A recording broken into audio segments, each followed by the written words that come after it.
The last two, as I mentioned when I was here before, are the same, and they're the least practiced. Guaranteed. Delivery and recovery.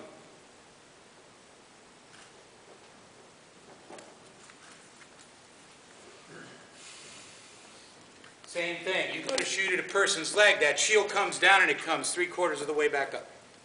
7/8 of the way back up. It comes into play here instead of here. Right? They're not going back to their reset point.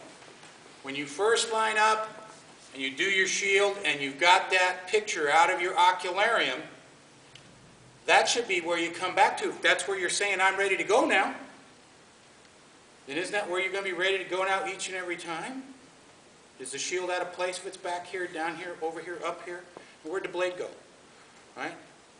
And how many people start out like this, and as soon as they throw the first shot, they're now fighting like this? Where'd that come from? And no training. How often am I doing the same thing again and again and again and again? And if I'm doing the same thing again and again and again and again, is it good, bad, indifferent? You know? How many of you can honestly say that there is one blow that you get killed by a lot by varied opponents? Some slots open. I get killed a lot with this shot. I get my leg taken 90% of the time by this thing. All right? All of a sudden it's like, so what am I doing that's causing that? Again, you start visiting your percentages. And this is where it changes. What are the percentages against you? All of a sudden, it's different now. It's not success as I'm going against my opponent. It's what success is my opponent's having against me. If the top 2% are constantly hitting you with the same thing, and it's successful, you need to be learning from it. You really do. It's like, ooh, heck, what is this about? Because we've already answered a lot of the questions about how all this works, but how much are you paying attention to asking the questions yourself? Having somebody write it on a board is real simple. All of this makes perfect sense. We do it all the time. 5-on-5 happens in every fight we're in. Every single one. Right? But when you go to train and practice, how much do you actually look at that when you start looking at your success and loss percentages? That's what we're going to go over today. All right, we've been at the board for quite a while now. Any questions about whatever I've put up there? Because it's imperative that you get this before we start on the floor. I have a comment on the last thing you were talking about. A lot of people, when they get hit by a certain blow over and over again, they kind of try to fix it a little bit, but a lot of times they don't have the proper training to figure out what's going wrong. Exactly. Most of them figure out, well, the other guy is just too good. He's too fast, he's too accurate. The infamous saying, there's nothing much I can do about it. Just because it was Thorin. No. Just because it was Octa. No. No. 5-on-5. There's your answer. What'd you do wrong? What was it? Range? Did you assume mentally that it was a leg shot? Did you bite on the first part of a combination? Okay? What was it? And that's where you get to become the trainee in what was it. Now then, when you're at practice and even in combat, probably as long as it's not crown, because nobody tends to like to take a lot of time at crown, you have the trainer standing right there. What happened? You know? And if you want to keep a logbook or a notebook or whatever, that's great. The best thing you can use for training are right there. You cannot lie to a camera.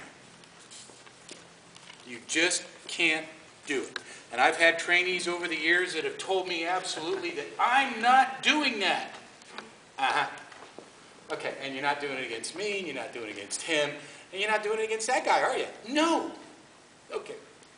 So we go out, we train for 20 minutes, we get 20 minutes of film, boom, done.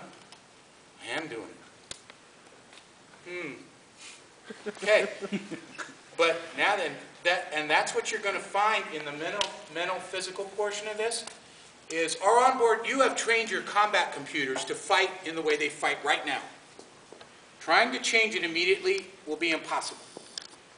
Right? We can go through some training things, but I guarantee if you step out and you go to do combat, 3 or 4 fights into it, it's going to be, what? Right? And it's that way in almost any sport we do. Again, archery being my secondary sport, I use it a lot because it is all about form. Again, repetitive form, again and again and again. Right? But in this sport, you have all of this. In archery, I've just got a bow, an arrow, and a target. And that target's not going to try and attack me. But the idea of sport is still the same, form.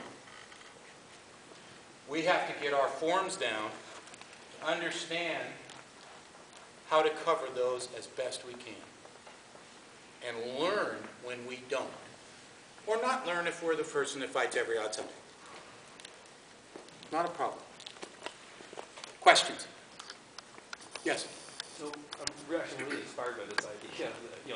Possibly keeping a logbook as to how I lose each fight. Now, if I'm at the end of practice trying to write down, let's say I pick a couple fights against, people that are going to challenge me, and I say, okay, I lost. I got stabbed in the face twice, I got legged twice, and I got wrapped 3 times. So that tells me that I've been, wrap was the thing I got to worry about. Do you think, is that worthwhile doing, or how much do I have to sort of invest in why? Like the whole thing, like, why did I get wrapped? I want you to take that wrap that you just mentioned, and I want you to apply it to the 5-on-5. What was necessary for you to be hit by that wrap? I was in close range. Really? You don't think I can wrap the back of your leg at range? Okay, I'm assuming it's a, yeah, you're right. Exactly. Yeah, okay. So you have to, which one is it? Which one was it? I got hit in the ribs, Right. I got hit in the back of the leg, I got hit on the front, so yeah, so just try and remember to discern where was I? Okay. Was it a wrap to the head? Where was he? Because you'll know that by this. Okay, he was right about, right about here. Okay, how did I end up there? Did he attack? Or did I attack? Or did I attack? Okay, now where was my shield? Right? Obviously not behind my head. Obviously not. But again, discern. Why? Because being a right-handed fighter, if you come to me and I throw this first, and I immediately reload my blade this way, your shield's over there taking care of the first one, and I'm launching the second one. So, with advice to me, would you spend more time, say, picking a couple fights and getting into it more, or just doing a log of a broader log? I would go ahead and delineate what I'm doing for training, delineate what I did at practice, wins, losses, because even the wins are important, okay? But the losses are the part where we try and apply the 5 on each side, right? And especially if they're repetitive against the same fighter, or you are losing repetitive to the exact same blow to the exact same target. Because now it means you're doing the same thing against a bunch of people. For some reason, something's going on. Now, if they're all attacking you, then you're not keeping range. Right? If it's a mixture of the two, then you have to discern, okay, did they actually throw a setup shot for the wrap? Okay, because then it's like, okay, I'm falling prey to a combination. I'm not just getting killed by a wrap shot. I'm being killed by a combination, the first blow of which is just meant to blind me. It's the same thing if the person throws the molinet and the blade comes up, never contacts your shield, and they're stepping under again and reloading. All right? And all of a sudden, the worst one is, in confusion, is that happens and then they end up over here. Because that's where they knew they were going to head. And you die and you're looking